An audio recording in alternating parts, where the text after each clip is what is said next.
మాస్టర్తో మాట మంతి కార్యక్రమానికి స్వాగతం. నేను మీ మాస్టర్ దుర్గాప్రసాద్. ఈరోజు మనతో పాటు ప్రొఫెసర్ డాక్టర్ ముళ్ళపూడి సత్యనారాయణ గారు, ఆధ్యాత్మికవేత్త, యాస్ట్రాలజర్ కూడా మనతో పాటు ఉన్నారు. సార్ నమస్కారం. సార్ నమస్కారం అండి దుర్గాప్రసాద్ గారు. సార్ ఈరోజు మీ బండి భగీరథ గారు ఉన్నారండి. అంటే ఆయన్ని పక్కన పెట్టండి, ఆయన ఒక కేంద్ర మంత్రి కొడుకు. నేనేమంటున్నానంటే తల్లిదండ్రులు ఒక అబ్బాయి కానీ ఒక అమ్మాయి కానీ ఒక వయసులో ఉన్నప్పుడు, పెళ్లి కాని పిల్లలు చదువుకున్నప్పుడు ఇటువంటి ఆపదలు అంటే ఏంటి, ఇటువంటి గొడవలు లేకుండా, పోలీసు గొడవలు లేకుండా, అమ్మాయిలతో ఏదో చేశాడని లేకపోతే అమ్మాయిలు అబ్బాయిలతో ఏదో చేశారని ఇలా గొడవలు లేకుండా మనం జాతకాన్ని బట్టి గుర్తించవచ్చు అంటారా? తప్పకుండా గుర్తుపెట్టించవచ్చు.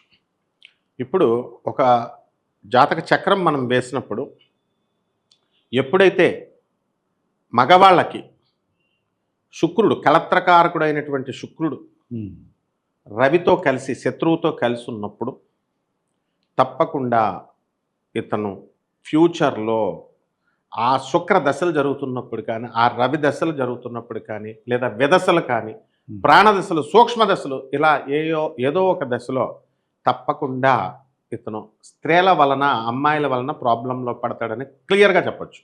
క్లియర్గా చెప్పచ్చు. నేను అనేకమైనటువంటి వీడియోస్లో నేను ఆస్ట్రాలజీలు చెప్పినప్పుడు వృషభ రాశి అమ్మాయిలతో జాగ్రత్త అని చెప్పేవాడిని. నా స్టూడెంటే ఇప్పుడు ఈ బండి భగీరథ కంటే కూడా చాలా స్ట్రాంగ్ కేసు. ఒక వ్యక్తి, ఒక స్టూడెంట్ ఉన్నాడు, వాడు ఫార్మా కంపెనీలో పనిచేస్తాడు. ఒక అమ్మాయి, ఆ అమ్మాయి మీరు కొడితే వచ్చేస్తుంది యూట్యూబ్లో, సిఎంఆర్ కాలేజ్లో చదువుతున్నటువంటి బీ ఫార్మా స్టూడెంట్ నాగజ్యోతి అని. ఆ అమ్మాయి కేసు ఎలా అయిందంటే, వీళ్ళిద్దరు కూడా ఇల్లీగల్ రిలేషన్లో ఉన్నారు. రిలేషన్లో ఉన్నప్పుడు వీడికి పెళ్ళయింది, పిల్లలు ఉన్నారు, ఆ అమ్మాయికి కూడా అక్కడ ఉన్నారు. ఉన్న తర్వాత చదువుకుంటుంది ఆ పిల్ల. చదువుకున్నప్పుడు ఎంత స్ట్రాంగ్ కేసు అంటే అది, ఆ అమ్మాయితో ఇతను ఎదురింట్లో ఉండేవారు, రిలేషన్ ఏర్పడింది. ఇలా జరుగుతున్నప్పుడు అప్పుడు నేను క్లియర్గా చెప్పాను ఆ అబ్బాయికి, నువ్వు అతి త్వరలో ఎంత భయంకరమైనటువంటి కేసులో ఇరుక్కుపోతావంటే, వృషభ రాశి వాడివి, ఆడపిల్లల జోలికి వెళ్ళొద్దు, వెళ్ళినట్లయితే నిన్ను నీ తండ్రి కానీ తల్లి కానీ వాళ్ళు ఎంత పెదవుల్లో ఉన్నా సరే ఎవ్వరూ కూడా రక్షించలేరు అని క్లియర్గా చెప్పాను.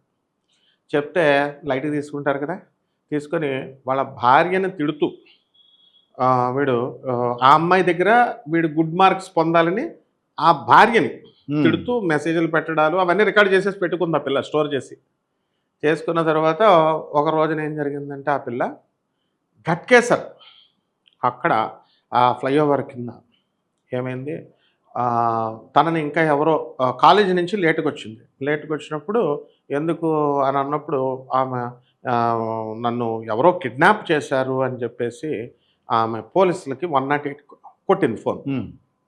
పోలీసులకు కొట్టగానే వాళ్ళు పాపం, మన పోలీసులు, తెలంగాణ పోలీసులు చాలా రెస్పాన్సిబుల్. అప్పుడు DCP madam Rakshita madam, IPS, very innocent, very ఎంత మంచి ఆవిడంటే ఆవిడ లేకపోయి ఉంటే అయితే వీళ్ళు చాలా పోలీస్ చాలా స్పీడ్గా రియాక్ట్ అయిపోయి వీళ్ళు ఉంటారు. మరి 100 మంది జీపులతో 100 పోలీస్ ఫోర్స్, యూట్యూబ్లో చూడండి మొత్తం అన్నీ ఉంటాయి, 100 పోలీస్ ఫోర్స్తో వెళ్తే ఆ మేడం పాపం ఆవిడే హెడ్ వెళ్ళి, ఆమె ఐపీఎస్లకు ఏంటంటే ఒక ఆడపిల్లని రక్షించాలి అన్న ఇది ఉంటుంది. మన పోలీస్ కానిస్టేబుల్ దగ్గర నుంచి పోలీస్ ఐపీఎస్ ఆఫీసర్ వరకు కూడా ఎవరు పాడైపోవాలని ఎవరు కోరుకోరు, కానీ పోలీసుల మాట ఈ వెధవాలు వినరు. అప్పుడు ఇమ్మీడియట్ వాళ్ళు 100 మంది వెళితే అక్కడ ఏమీ లేదు, ఇదంతా అమ్మాయి వాళ్ళ పేరెంట్స్కి ఇంటికి వెళ్ళడానికి డ్రామా ఆడింది అని తెలిసిపోయింది. వచ్చిన తర్వాత అమ్మాయి 2 రోజులకో 4 రోజులకో సూసైడ్ చేసుకుని చచ్చిపోయింది. ఎందుకంటే ఆ అమ్మాయికి ఈ అబ్బాయితోనే కాకుండా ఇంకో 2-3 అబ్బాయిలతో రిలేషన్ ఉందనేసి వీడంటాడు మరి మన స్టూడెంట్. అలా మొత్తం మీద తెలిసిపోద్దన్న ఉద్దేశంతో చచ్చిపోయింది అన్నారు. బాగుంది.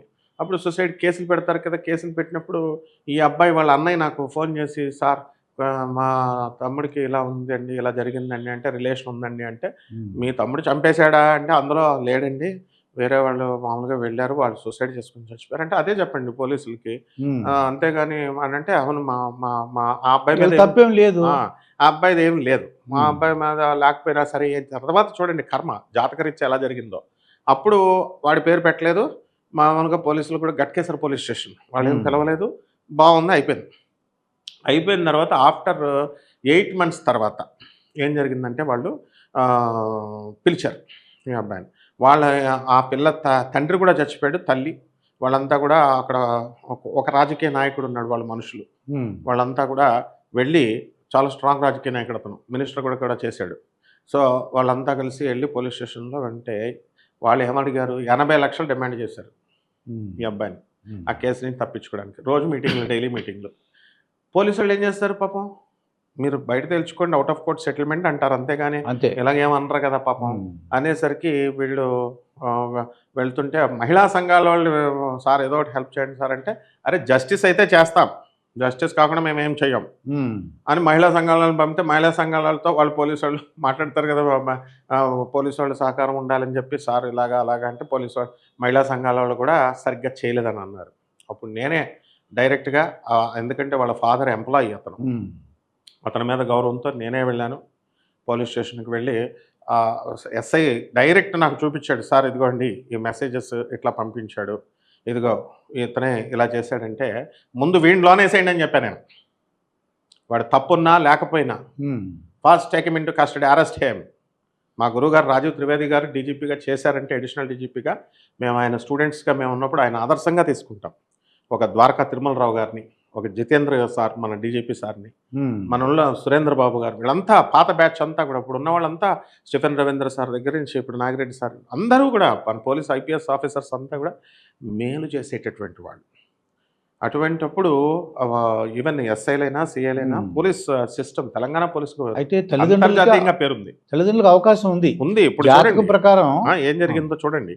అప్పుడు వాళ్ళు వెళ్ళి వీడిని వేసేయండి అంటే, అదేంటి సార్ మరి అతని తరపున మాట్లాడడానికి వచ్చి అతన్ని వేసేయమంటారంటే, ధర్మం ఎటుంటే అటంతే వేసాడే. పోకిరి సినిమాలో బుల్లెట్ దిగిందా లేదా, వీడా వాడా అంతగా అట్లా అయ్యేసరికి అప్పుడు పాపం వాళ్ళు హెల్ప్డ్ ఏ లాట్ పోలీస్. వాళ్ళు కూడా అన్యాయంగా వాళ్ళ వైపు కూడా ఉంది, ఎంతో కొంత చేసుకోండి రా బాబు అంటారు కదా పెద్ద మనుషులు. కానీ వాళ్ళు వాళ్ళ స్థాయిని దాటి వీళ్ళ దగ్గరికి వెళ్ళిపోయింది కేసు. మీడియేటర్స్ చేస్తున్నారు ఇదంతా ఓకే డబ్బుల కోసం.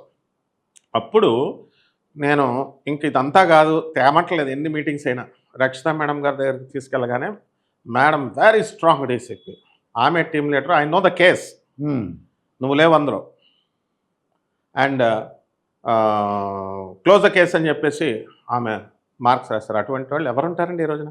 ఆవిడ వల్ల వీడు సేవ్ అయ్యాడు, ఈ రోజున ఉద్యోగం చేసుకుంటున్నాడు. ఈ రోజు ఆవిడ పరిస్థితి ఏంటంటే, ఫార్మా కంపెనీలో ఆడపిల్లలు వచ్చి లంచ్ టైంలో భోజనం చేస్తుంటే, బాబోయ్ ఆడవాళ్ళు వచ్చారని గోడ కటేపు తిరిగి చేస్తాడు, ఆడవాళ్ళతో మాట్లాడట్లా. అంటే వృషభ రాశి వాళ్ళకి ఫలానా సమయంలో స్త్రీలకి దాన్ని బట్టి శుక్రుడు వీక్ అయ్యాడు, శత్రుక్షేత్రాల్లో పడ్డాడు అని అన్నప్పుడు ఆటోమేటిక్గా హాని చేస్తుంది అన్నప్పుడు చేసింది. కాబట్టి అది ఈజీగా చెప్పచ్చు. ఏ తల్లిదండ్రులైనా, ఆయన పొలిటీషియన్ అవనేయండి, ఎవరన్నా అవనేయండి, ఎంతోమంది పొలిటీషియన్ ఏంటి, ఎంపీలు ఏంటి. ఇప్పుడు మమతా బెనర్జీది ఆర్జికార్ మెడికల్ స్టూడెంట్కి మమతా బెనర్జీ రిలేటివే. అందుకనే ఈ రోజున వాడిని ఎన్కౌంటర్ చేసేసి ఉండుంటే ఈ రోజున మమతా బెనర్జీ సీఎం అయి ఉండేది. కాబట్టి తల్లిదండ్రులు ముందుగా తెలుసుకోవచ్చు, తెలుసుకొని దానికి రెమెడీస్ అంటే ఈ పిచ్చి జ్యోతిష్కులు చెప్పేటటువంటి ఈ రెమెడీస్ కాదు. ఇప్పుడున్నటువంటి వాళ్ళంతా కూడా పీకే సినిమా చూడాలి. ఇప్పుడు బండి భగీరథ గారు ఉంటారు, ఆయన మీద ఇది ఆరోపణలు వచ్చినాయి, ఆయన పరిహారం ఉందంటారా? ఏదన్నా పరిహార మార్గం? అదే చెప్తున్నా, డెఫినెట్గా ఉంది పరిహారం, ఉంది.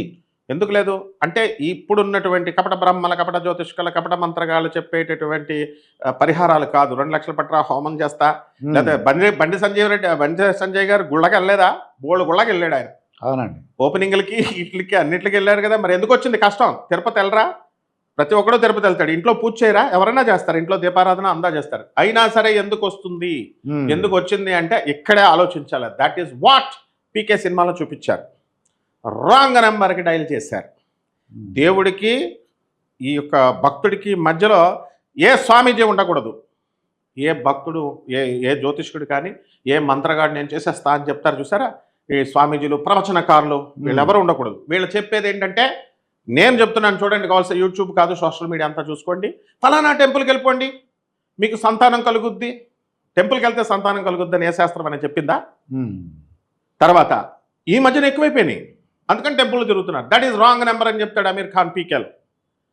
మీరు డైల్ చేయాల్సింది ఎవరికి? దేవుడికి డైల్ చేయాలి. మీకు మీరు దేవుడికి మీ ప్రార్థన మీరు చేసుకోవాలా.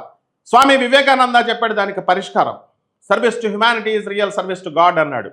ఎక్కడ చేస్తున్నారండి? పేదవాళ్ళకి ఎవరు దాన ధర్మాలు చేస్తున్నారు? అనాథలకి, పేదలకి, తర్వాత వికలాంగులకి, సాధువులకి చెయ్యాలి. సాధువులు అంటే ఏం చేస్తున్నారు? బాగా బెంజ్ కార్లు కొనుక్కొని కోట్ల రూపాయల ఆశ్రమాలు ఎస్టాబ్లిష్డ్, ఏసీ వదలకుండా ఉన్నటువంటి ప్రవచనకారుల ప్రవచనాలు. రాముడికి సీత భర్త, సీతకు రాముడు భార్య. ఇదా ప్రవచనాలంటే? ప్రవచనాలంటే ఎలా ఉండాలి అంటే ప్రభాత్ రంజన్ సర్కార్ చేసి చూపించాడు. సుభాష్ చంద్రబోస్ మేనల్లుడు. ఇదే మమతా బెనర్జీ, ఇదే జ్యోతి బసు ఉచ్చపోసుకున్నారు. ధర్మ గురువు ఆయన. ప్రౌట్ అనేటటువంటి ఒక సిద్ధాంతాన్ని ఆయన ఇస్తే, ప్రోగ్రెసివ్ యూటిలైజేషన్ థియరీ అని, ప్రగతిశీల ప్రయోజక తత్వం, దాని మీద సౌత్ మెథడిస్ట్ యూనివర్సిటీ ప్రొఫెసర్ అయినటువంటి డాక్టర్ రవిభాత్రాకి 1993లో నోబెల్ ప్రైజ్ వచ్చేసింది. ఆయన ఏమిచ్చారు? ఈ కమ్యూనిజం అనేటటువంటిది ఒక ప్యాక్ ఆఫ్ కార్డ్స్లా కూలిపోతుంది, అలాగే ఈ యొక్క క్యాపిటలిజం అనేటటువంటి డబ్బున్నవని పంచాలయ్యా, మీరు బీరువాల్లో దాచుకోవడానికా?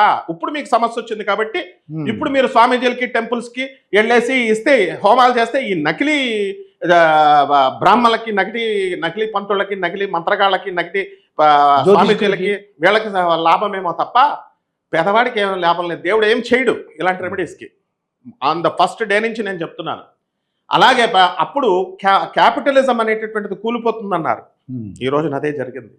ఈ రోజున జ్యోతి బసు ప్రభుత్వం దగ్గర నుంచి డిస్టేబుల్ అవుతుందని గవర్నమెంట్ భయపడి రష్యా గవర్నమెంట్కి దానిపైన ఒత్తిడి తెచ్చి, రష్యా గవర్నమెంట్ నుంచి ఇందిరాగాంధీ బ్రాడ్కాస్టింగ్ మినిస్టర్గా ఉన్నప్పుడు ఏ ఆధారాలు లేకుండా ఏ విధంగా అయితే చీకటి గదిలో పెట్టి ఆంధ్ర తెలంగాణని తలుపులేసేసి రాజ్యాంగబద్ధంగా విడగొట్టేశారో, అదేవిధంగా ధర్మగురువైనటువంటి ప్రభాత్ రంజన్ సర్కార్ని ఆ రోజున జైల్లో పెట్టారు. మామూలు మనిషి అనుకుని విషం ఇచ్చారు, విషం తాగేశారు. ఆయన బతికారు. 5.5 సంవత్సరాలు ఫాస్టింగ్ చేసి ఆయన ఈ యొక్క మజ్జిగ తాగి స్ట్రైక్ చేశారు. ప్రతిసారి సిబిఐకి కౌంటర్ ఇచ్చి కోర్టులో కేసులేసి నిరపరాధిగా బయటకు వచ్చారు. అటువంటి ఆయన వెళ్ళినప్పుడు, జైల్లో వేసినప్పుడు ఈ ప్రవచనకారులు, ఈ స్వామీజీలు, ఈ సాధువులు వీళ్ళంతా ఏం చేశారు? అది పూజ అంటే ఇంట్లో పసుపు కుంకుమ వేసుకొని పూజ చేయడం కాదు.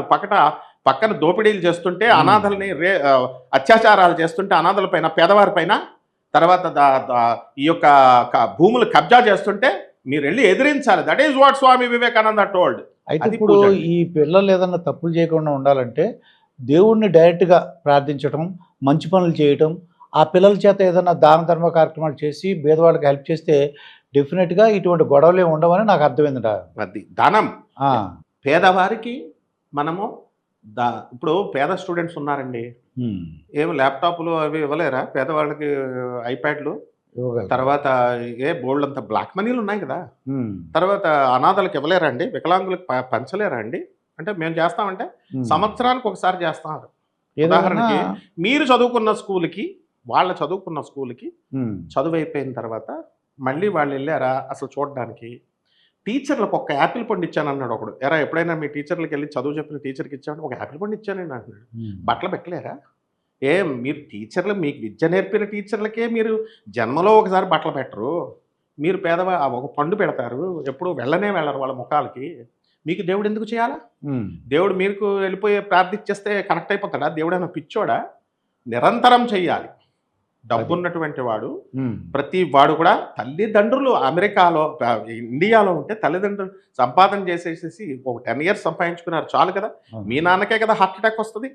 మీరు గొడవలు పెట్టుకున్న మీ పక్కింటోళ్లే కదా జాయిన్ చేస్తున్నారు, మీ వాచ్మెనే కదా జాయిన్ చేస్తున్నాడు. కొడుకుగా, కూతురులుగా మీరు ఏం చేస్తున్నారు యుఎస్లో ఉండి? మీరు రావాలి, ముసలి తల్లిదండ్రులకి చెయ్యాలి. ఇలాంటి పనులు చేస్తే అది అప్పుడు దేవుడు కనెక్ట్ అవుతాడు. అలా కాకుండా గుళ్ళోకి వెళ్ళి 2 లక్షల హోమాలు, 3 లక్షల బిల్డప్స్ పనికొస్తాయి. ఏ స్వామీజీ అయినా, ఎవడైనా సరే, ప్రవచనకారైనా సరే, వీళ్ళంతా కూడా టోటల్ ఇంపర్ఫెక్ట్. ఎందువల్లంటే రాంగ్ నెంబర్ చెప్తున్నారు. ఈ బండి భగీరథ కేసులో నాకు అర్థమైంది అంటే, తల్లిదండ్రులు పిల్లల్ని ఎప్పుడు కనిపెట్టుకుని ఉండాలి. ఎక్కడికి వెళ్తున్నారు ఏంటి, 2 రోజులు లేకపోతే ఎక్కడికి వెళ్తున్నారు ఏంటో తెలుసుకోవాలండి. వాళ్ళతో టైం స్పెండ్ చేయాలి.